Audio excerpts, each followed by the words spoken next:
Well, for months now, public health officials have been urging all of us to get vaccinated against COVID-19, citing the latest surge and its disproportionate impact on the unvaccinated.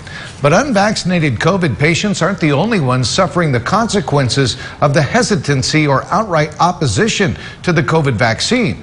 With hospital resources increasingly tapped out, people with medical needs, urgent medical needs, have nothing to do with the virus are feeling the brunt as well.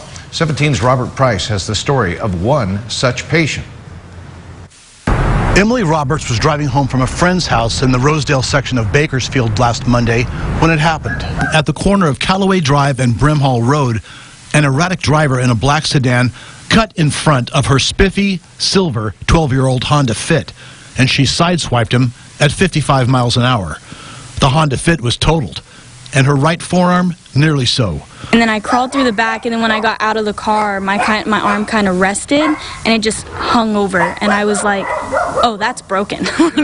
That is broken. The impact of the collision, her airbag to be specific, snapped both the bones in her right forearm, the ulna and the radius. Her friend drove her to an urgent care center. They put me under so that they could straighten out the bone and then re-break the other bone because it was still connected by a hairline. And they told me I had 2 days to get surgery done before it was going to start healing the way that it was. Except 5 days later, she's still waiting for that surgery. Emily, who's 20, says the hospital tells her COVID overflow has tapped out its resources, and she'll have to wait until Tuesday for surgery, by which time it will have been 8 days since the accident. And that carries risks. I went back in the next day to see a specialist because all my hand was white.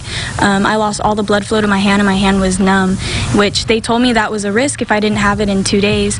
And then they pushed it off again, but it's still not getting operated on until Tuesday, which will be a full week and a day. Emily, who works as a kitchen manager at Chipotle, will be out of work for 3 to 6 months, she says. She just hopes the delay in her surgery doesn't delay or impede her recovery. So it's risky because it'll be the third time that it'll have to break because it broke in the crash, and then they had to break it again right afterwards, and then they're going to have to break it again a week later because they're going to heal again, and that causes more risk because the bone can splinter off or the bone can break unevenly, and it just causes more risk when they're putting in the plates. Both Emily and her mother, hairstylist Melinda Ortega, are vaccinated against COVID-19, they say.